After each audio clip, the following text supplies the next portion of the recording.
Welcome to another episode of the Able Podcast. I am your host, Courtney, and today we have Jonna on the podcast with us. She is the owner of the Cottage in Geneva, and she has a super inspiring story to share with us. Well, thanks for having me. So if you could tell us a little bit about yourself before you share your story with us. Yeah, sure. So I'm Jonna. I'm a resident of Geneva. I'm married to Sean. He's my husband. And, I kind of like a backstory. I'm an ER nurse. I call it retired. Monday was my last Monday, you could say. And I've been working in ER since I was like 19 years old as like a secretary. Oh, wow. Yeah. And then I worked my way up to tech and then went to nursing school and was a nurse for about 4 years. So, yeah. That's amazing. Well, congratulations too. That's like such a transition in life. Yes, huge. Something I never thought I would ever leave I loved it so much. It was just something else I always wanted to do was open up a shop, and that's where we are today. Yeah. Yeah. So how did you get into the nursing profession? How did you start that? I have been on my own for a long time, so like 17. And I worked various jobs. I worked at Culver's. I worked at a motorcycle shop. And when I worked at this motorcycle shop, one of my coworkers was like, hey, I found this job at a hospital. You don't need any education. It's kind of like a secretary. They called it a health unit coordinator at the time. And you get paid really well. And they're hiring at this hospital at the time, Woodstock. Now the hospital's closed. You should check it out. I'll refer you. So I applied, got hired, and I think I was like 19 years old, and I worked in the ER as like a secretary. I made phone calls to doctors, and I was like, oh, I kind of like this. This is exciting. I'm always doing something, and I kind of like that environment, that busyness. And I was like, both my parents were really sick, and I was like, okay, I could give back kind of how like I did with taking care of my parents by nursing. Now, I like always struggled with like money because I was like on my own. So it took me a long time to kind of save up to go to college and go to nursing school. And so I actually graduated in December of 2018 and started off right in the ER. Awesome. Yeah. So, yeah. And I just I loved it. I always loved the ER. I can never do anything else. I don't know how, all nurses have that kind of niche, right? I love labor and deliveries. I love cardiac. Like ER was always my jam, and it's kind of like my personality too. I'm like kind of all over the place sometimes. You mentioned that you were on your own as a child. I would love to hear a little more of that if you're willing to share with us. Sure. My mom passed away when I was 12 from her second time having breast cancer. Oh my gosh. So my dad also was very sick. He didn't really take very good care of himself. He was a diabetic.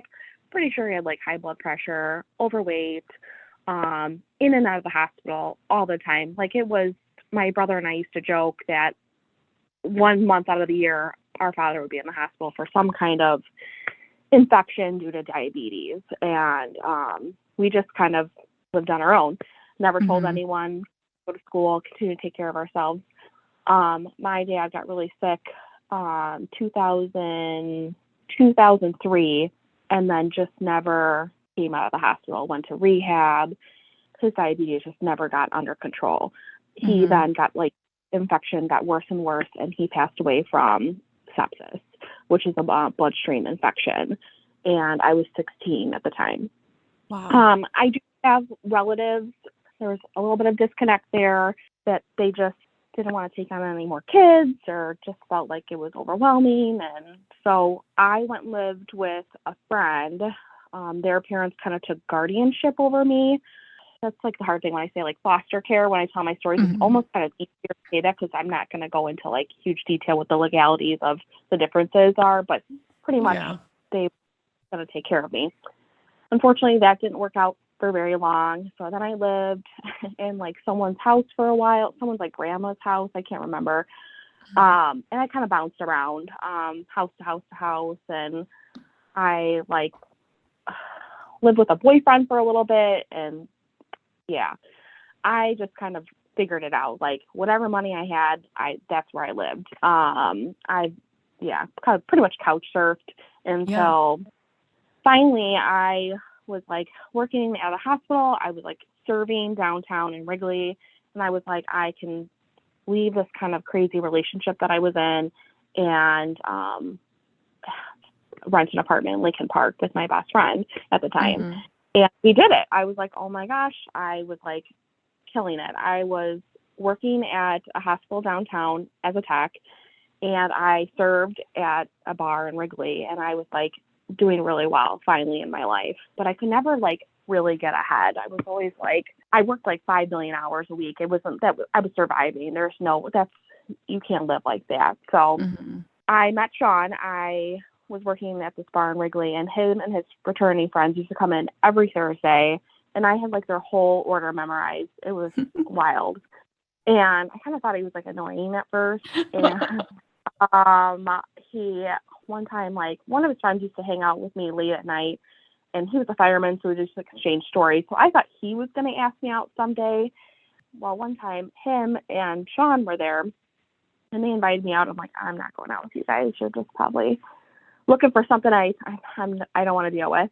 And so I think they came in. They're like, why didn't you show up? And I was like, because I'm not taking you seriously. And they're like, well, we're serious. And I was like, okay. And I said to Sean, I go, you don't even ever stay late. And I was like, did you like lose your job or something? He goes, yeah, actually I got fired.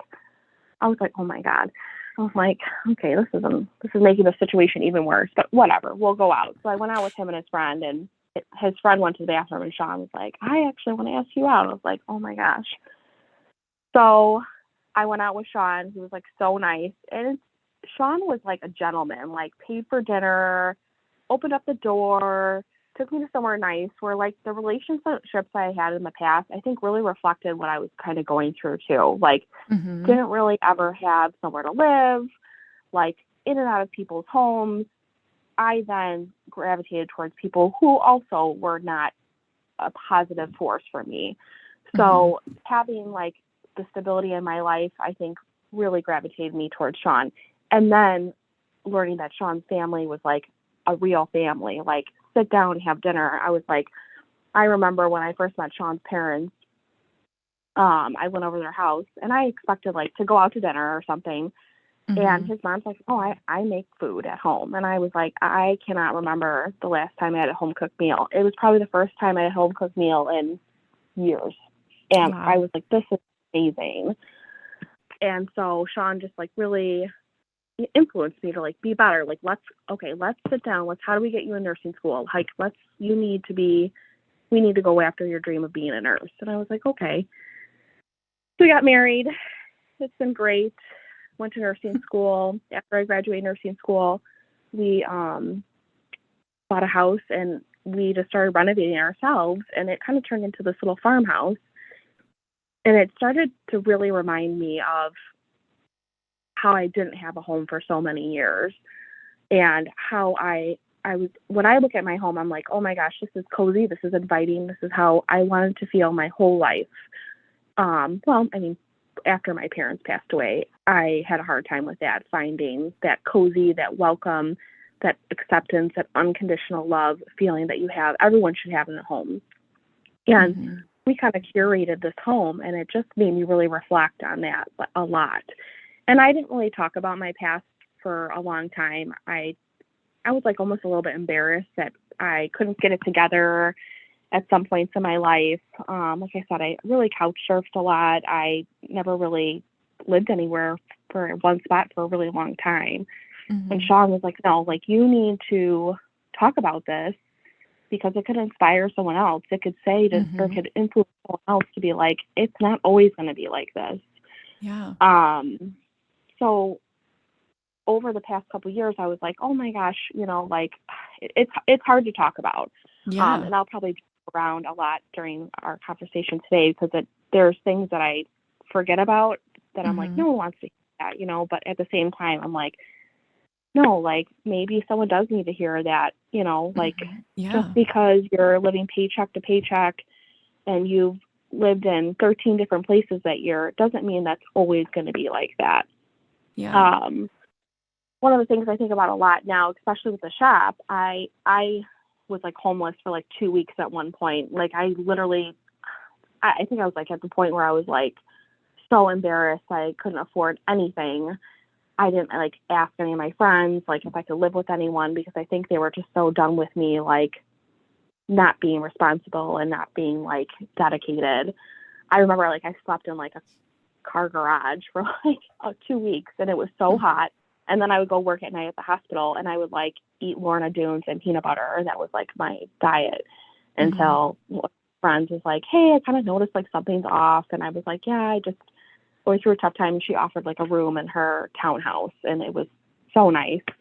But then of course I ended up in like this really weird relationship and moved in with him because I thought I was in love and that was like toxic. Anyways, so I think about that time in my life was probably the hardest. And I'm like, look at what I am doing now and how much work I put in to get past that. And it's really mental. Like I say that I was irresponsible, but in reality, and everyone always thinks the worst, right? Like, oh my gosh, like I'm not graduated from college at 22. I don't own a home at 24. It's like, wait, you're okay. Like you are alive, you're taking care of yourself, and you're just doing what you can. And that's really, I think, why I didn't go another route, and it's easier to go another route to be like, oh, feel sorry for me. And I've never been that way. And I'm sure that mentality came from when you were a kid too. I mean, it sounds like you had to grow up like really fast. Yeah, I did. Yeah. My parents were really strict growing up. Like there was really no room for failure or being bad or anything like that. So I really held on to that, even though they weren't around. And it's still today, I'm like, oh my gosh, like I can't fail. I can't mess this up. Everything has to be like perfect. And Sean's like, oh my gosh, there's going to be failures. There's going to be times where we're not going to do everything correct. But yeah, when my dad passed away, there was a moment that I was like, I'm alone. Like there's no there's no more unconditional love. There's no one that's just going to accept me for who I am. It's going to have to be because they like me or love me because of what I'm doing. And I think that's where all those problems probably came from. Is externally, I think I was like, oh yeah, everything's okay. And then I always wasn't the best person, and I think that's where these failed relationships came from, going from house to house. And, everything wasn't my fault, but at the same time, I don't know, it's kind of, you look back and you're like, okay, what else would I have done? And you can't be like that either. No, totally. And I agree with you. It is all mental. And especially as we're like getting older and like as adults now, like looking back on your life and like reevaluating everything, you're totally right. You can't be like so judgmental on yourself because even though all those hard times are there and everything happened the way that it did, like, do you feel like you learned so much from that now? Oh yeah, definitely. I'm definitely street smart, I would have to say. Yeah. Because always trying to figure it out because I had no one else to depend on. I remember at like one point I had like no money, and this is when I was living downtown, and I had my dog Maisie, and I had like $20 for like the week, and I had like no food, but then Maisie needed food. I was like, oh my gosh. And so I went and bought my dog, and it's just, you just have dog food. And I was like, I have to figure this out, money, how to apply to college, like little things like that. Like you just kind of got to figure out on your own, and it's just, people have definitely helped me along the way.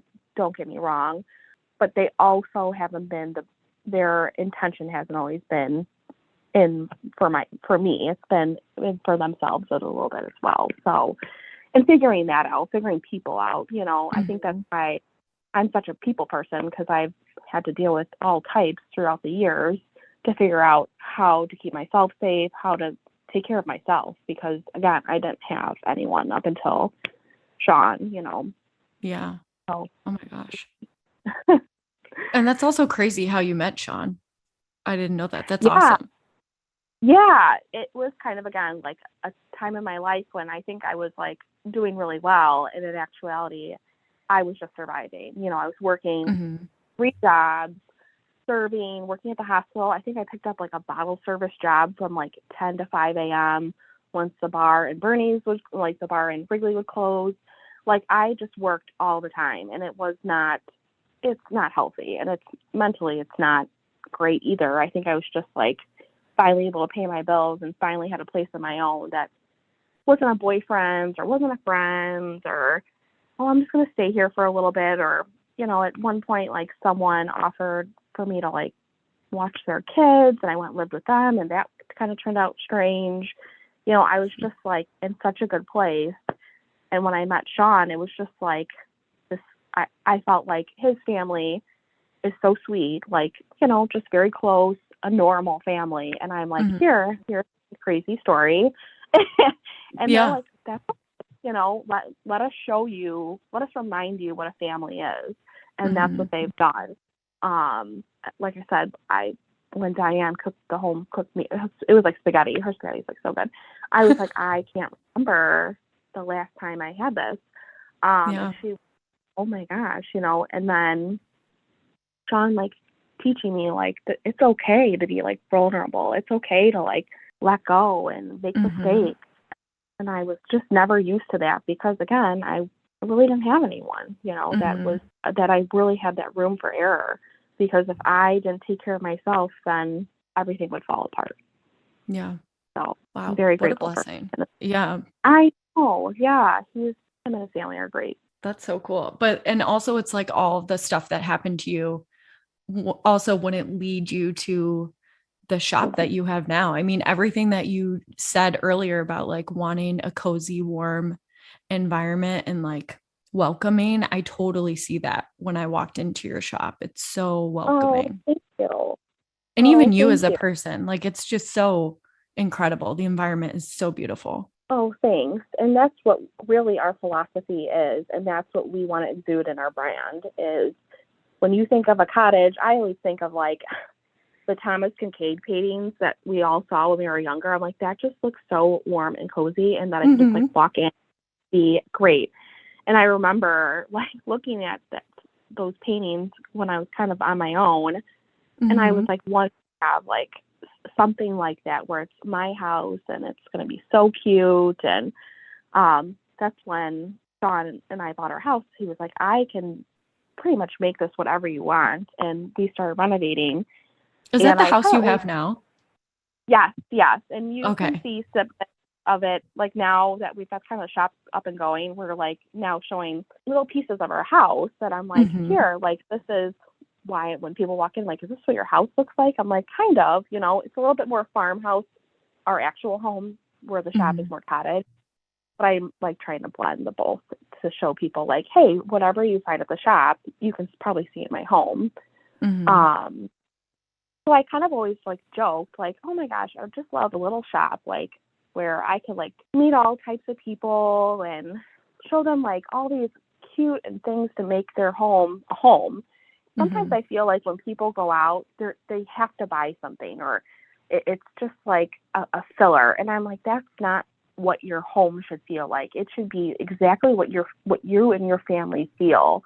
And I was like, how do I show people that? And I really feel like what you said. I just wanted the space in our shop to be warm and like everything being white in there. It's just kind of like a blank slate. I hope for people when they come in and say, I can do this in my house, or this would fit perfect. And that's what makes me happy. And like I said, I just kind of always joked about it and owning a shop. And Sean's like, yeah. He's like, this never. He's like, when did that idea spark in you though? Oh my gosh. I would say probably 5-6 years ago. I kind of joked about it here and there. And then when we got our house, I kind of like talked about it more and more. And my husband was just like, okay. Never really seriously until like I think like when I started like doing things on Instagram and trying to think like how could I like help others? Like I'm a nurse, I help people when they're sick. But then Mm-hmm. people would ask for like advice like how did you know that was the rug to choose, or paint colors, like how do you know the base of that, which my mother-in-law helps me out a ton with. But Mm-hmm. I was like, I can still help people just in a different way. And Absolutely. nursing I love being a nurse. It just the last year was really tough. Yeah. And Sean and I were actually in Traverse City in January, and I had like a conversation with him. I just said, I really want to shop one day. Like I really want to do this. I really think I can do this. And he was like, oh, he goes, if I hear one more thing about this shop, this fake shop. And I was like, just let me do it. And he was like, okay, let's start online. He was like, it won't be that much overhead. He's like, we can make this really pretty website. He goes, you can kind of like write a blog about like kind of everything you've been through, kind of like show people why you love home decor so much and Mm-hmm. home decorating. I was like, okay. So we started to, figure that part out. And at the time I worked for another shop, and one of her spaces was becoming available where I'm at now in the Berry House. And she had Mm-hmm. kind of, inspired me. So I was working for her, like I said at the time, and I wanted to be upfront and honest with her, like that I wasn't stealing any of her ideas, but I was going to be opening up my own online shop, and it was going to be called the Cottage, and cottage style, very neutral, and she's a little bit more like rustic farmhouse. And Mm-hmm. I went to her. She was like, so there's one of these spaces. I think you should really look into it. I think online is great, but you're telling me you have like this vision of how people feel, and that's difficult over a screen. Mm-hmm. She goes, so I think you should look at one of my spaces that's going to be coming available. So I went home and said to Sean, I go, oh my gosh, we can like look at this cute little shop in the Berry House. Sean's like, we cannot open up a store. You're out of your mind. Like, we don't know how to run a business. No, this is like, no, we are not getting this. And I was like so devastated. And I remember him and I being out, and we were shopping, and he was like, I think you're right. I think when we're out, there is a feeling. And he's like, he goes, we should just do it. We should open up our own shop. We should open up a brick and mortar. And I was like, oh my gosh. So we went back to my friend and was like, okay, I think we're going to take one of your spaces. And she was like, well, I just want to let you know, there is this other space that's come available that's not mine. And it was in the old Sundance Gallery in the Berry House, right in the front. So I went and looked Mm-hmm. at it, and I just saw it. I saw my shop. I was like, this is it. I was like, I have to have this space. And Sean, my husband, was like, this space is horrible. If you haven't been in the shop, I know you have, Courtney, but it's Mm-hmm. small. It's 456 square feet. And my husband's like, this is crazy. And I said, just remove everything. We'll remove the ceiling. And he was like, here we go, another project. And I was like, just let me just go with it, and I'll show you. So we got this space. I was like, okay, I've got my shop. Met these fabulous women who helped me design my logo, did my windows at Elise out of Geneva. Mm-hmm. And so Sean saw the windows. He's like, okay, I think this is like all coming together. We ripped out the ceiling tile. I said I wanted the faux tin ceiling because I felt like that was a cozy look. I was like, the floor needs to come out. We put in a new floor, painted the walls, covered these ugly bump outs, made the cozy corner. And then I just filled it with both new and old items. And I was like, how did we go from sitting in Traverse City in January talking about an online shop to here we are now? I'm like, I can't even believe it. But, and it just, the response to it has been so amazing. People really do say what I wanted them to feel. Like, this is so cozy, this is warm. I immediately love it. It's so pretty. I want to take everything in here and put it in my home. And then they ask for advice, or they want to talk, and they tell me about their families. It just, I just love it so much. And just, it's amazing. So answered your question. Well, it started January. That's amazing. I mean, how cool and how inspiring, because it really does show anyone, like no matter where you are in life, like you can turn it around and you can follow your dreams. Yes, I now, instead of being embarrassed about my past, I embrace it because and I think being a nurse, I think I always loved it because I was like, oh, well, my parents were really sick and I could empathize with my patients and their families, but Yeah. something wasn't being fulfilled. And I think once we started having this vision of the shop, it embraced my whole past, every struggle, Yeah. every success, every failure. It all came together and really, and I mean, now I'm it like finally, encompasses like your whole yeah, story. yeah.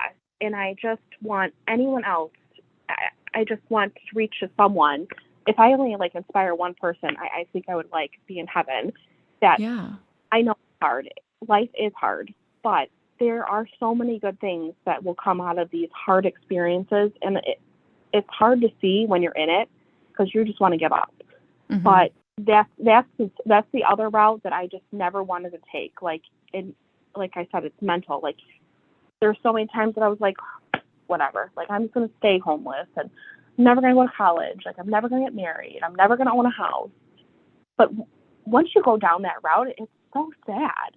And I'm like, Yeah. why would I ever want to live that way? Like, how can I figure out how to make my life amazing? And it starts with someone. I Yeah.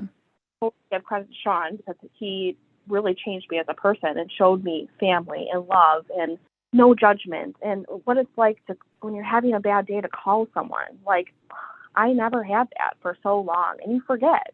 But Mm-hmm. once you get on that path of I want to be different. I don't want to be a statistic. I don't want to be sad. It gets easier because you're like, okay, like even changing how you wake up and say, hey, am I going to just lay in bed all day and be sad? Have we had all those days? Have all of us had that day? Of course. But get up. I mean, like even writing stuff down, it's just, you can really see, if you see it, you can do it. And, Yeah. like I said, I know talking about it, people are like, yeah, right. Like I can't do it. I just like ask for help or, Yeah. look up, like I said, I don't know anything about business, but just by working hard and researching it and knowing I wanted it and I wanted it Mhm. so bad, and that's another thing, it has to be your passion. It has to Yeah. be what fuels you or else you won't be successful. And I think that's where people struggle. They just, like I said, they go down that negativity route and it kind of diminishes what they're passionate for. And that makes me sad. Mm-hmm. What did you do to shift your mindset at that point in your life to start going on a different trajectory? I know you mentioned like writing things down, but were there other like self-care practices that you worked on? I just really surrounded myself by people that love me. Sean's family. I have a great Mm-hmm. group of friends. I, you know, I really love decorating. And sometimes when I'm feeling down, there's nothing better than, it's kind of like when we were kids, right? We would rearrange our room like once a week during the summer. It's kind of like that, Totally. like just making something different in my house really just kind of soothed my soul and Mm-hmm. reminded me that I'm grounded and I'm okay. Like nothing's gonna fall apart. Like we're okay. And that really helps my mindset. It's funny, Sean, if he knows that I'm having like a bad day, he'll just turn on like I Love Odessa, turns on Odessa, and I just kind of do my thing. Like I rearrange like pillows or I'll switch things out, and it just that to me is how I kind of soothe myself. I wish I Yeah. could say I do yoga or work out or something, but I don't. No, but it's different for everyone. Anything could be Yeah, self-care. yeah. And again, I love like just finding ways to make people feel better. And I think that's the nurse in me. And I feel like home decor, like everybody loves a home, right? Everybody wants a home that they can feel comfortable in. And I just feel like, to me, when I think about accessories, I'm like, that just makes me so happy. Yeah. How do you source the things in your shop just based on what you would want in your own home? Or are you really thinking about everyone else who comes into your door?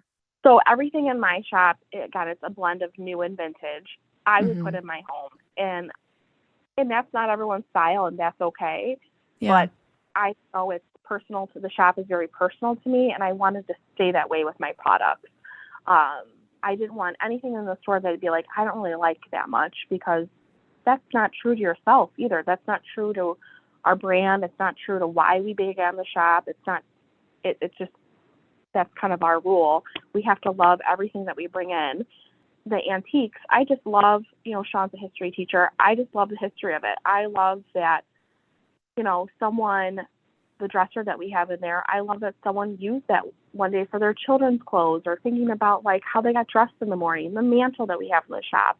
I just imagine like a Christmas party and people surrounded by it, like all the things that I love about a home being comfortable and welcoming, inviting, cozy, I see in like antiques, and we bring them to the shop. And I just really, again, think it makes it feel the way that we wanted people to feel when they come in. That's really cool. I didn't know you sold vintage in there. That's awesome. Yeah. They're kind of like sprinkled throughout. I'm trying to bring in a little bit more. It's just been tough getting out and picking when I'm at the shop. But shop for me a couple times. I go to a couple markets a couple times a year, and that's where I find really good stuff. And we're just waiting for another good one to happen over the Labor Day weekend in Michigan. Yeah. That's so exciting. So now that you have left your nursing job, I guess I didn't realize you were still working in nursing until you had posted about that. You're retiring, which is so exciting. How did you balance all of that? That was really hard. And again, it's like one of those times that, I was like working as a nurse all day, 12 hours, and coming home and researching profit margins and marketing and different styles. Because, even though we're a very cottage style store, I think to be successful, you have to understand that not every single one of my customers coming in and saying, oh, I've got a cottage style house. They're coming in, they're telling different style, and I have to be educated on that as well. So then we were renovating the shop, and we were doing all the behind stuff, like, registering our name and setting up a business profile to do taxes. I remember being so exhausted and being like, I can't do this. And Sean was like, nope, we have to keep going. Like, there's no turning back. I had to like remind myself, like, this is not hard. We've been through hard. This is not hard. And it was a lot. There were some points Sean and I were like pulling 20-hour days, and we were just like exhausted. I could work as a nurse up until we opened up the shop. And one of my friends said to me, you're not putting 100% in the shop. There's no way, because you're still trying to be a nurse and be safe doing that and run a business. So you're doing 50-50, 60-40, whatever it is. You're not putting 100% in what your passion is and what you want to serve to your community, because you're not there. And I was just like, you know what, you're right. So Sean and I talked about it, and he was like, every time I was so stressed out trying to be the best at everything, and you can't be the best at everything. We were just discussing. He was like, I think it's maybe time that you leave. I'll always keep up with my nursing license, but and then when I worked on Monday, I was so anxious. I was like, it wasn't what I wanted to focus on anymore. It was, and it's bad, but like I said, if you have a dream, you need to go after it, and that's what we need to focus on right now, and that's where we are, Yeah. New chapter in your life. And I'm sure the past year, 2 years even, has made it even harder with like the world, the medical world that we're in. But I applaud you for going after your dreams. Oh, thank you. Yeah. Like, look at you. You just started a podcast, right? There was something in you that you were like, I want to serve people in a different way, and it's through this, which is amazing. Yeah. Well, and I love that. Your story is just so incredible. And it cannot be easy to talk about, because that is like a lot of trauma to experience in one lifetime. But I know that you sharing this will inspire people. Oh, well, thank you so much for having this, foundation to allow that. It's there's so many outlets nowadays, and it's just hard to kind of, choose which one is the best. And I think what you're doing is amazing. Well, thank you. Do you have any advice for anyone who's looking to start a small business, I'm sure you have learned so many things in the past couple months. Is there any like a couple good nuggets that you would like to share? Stay true to yourself. That is probably the most important because, you're thinking of how to be different. How am I going to be successful? And I truly think you just stand by what your philosophy is, what your vision is, and just don't compare yourself, because you will get so lost in comparing yourself. You yourself will not show in what you're trying to give to your community. Mm-hmm. And it's easy, right, to compare yourself. I'm like, oh my gosh, I would love to be like Target one day, Yeah. Like, and I don't, but it's just easy to be like that. Like, and sometimes I do it. I'll be like, oh my gosh, look at all the other bags, on the street. Like, we don't see any Cottage bags. And Sean's like, stop. We are not the other home decor shops. We are different. Like, it takes time, and just keep doing what you love and what you see, and it will grow, and it takes time. So, yeah, just stay focused, stay true to yourself. Whatever you came up with in your small business, it started from something, and just remember that. Always remember that, because I'm telling you, that's probably what's going to make you successful, not being like everybody else, because no one wants that. Yeah, I love that. And as someone who does branding, I just think branding is who you are. I think people sometimes focus so heavily on graphics and get so lost in like the design space of it, but really your brand is who you are, and it's so important to be true to yourself. So I love that so much. 1000%. Yes. Yes. That's great. Okay. Can you also share with the listeners where we can find everything The Cottage, because everyone needs to go check it out? Oh, thank you. So we are located in downtown Geneva at 227 South 3rd Street. We are located in the Berry House, and we're the first store. You'll see my windows right when you walk in. First store to your left. We are working on our website this Friday, actually. So if you are far away, we're hoping in the next month we could give a little bit of the Cottage to you, because we'll be doing online as well. It's just taking a little bit longer. I wanted to get the shop kind of up and going, and then, try to juggle the website now. I feel like we're okay, and I'm going to get that up and running. So you can follow us on Instagram, The Cottage Geneva, for updates on that, or you can sign up for our newsletter at thecottagegeneva.com. Perfect.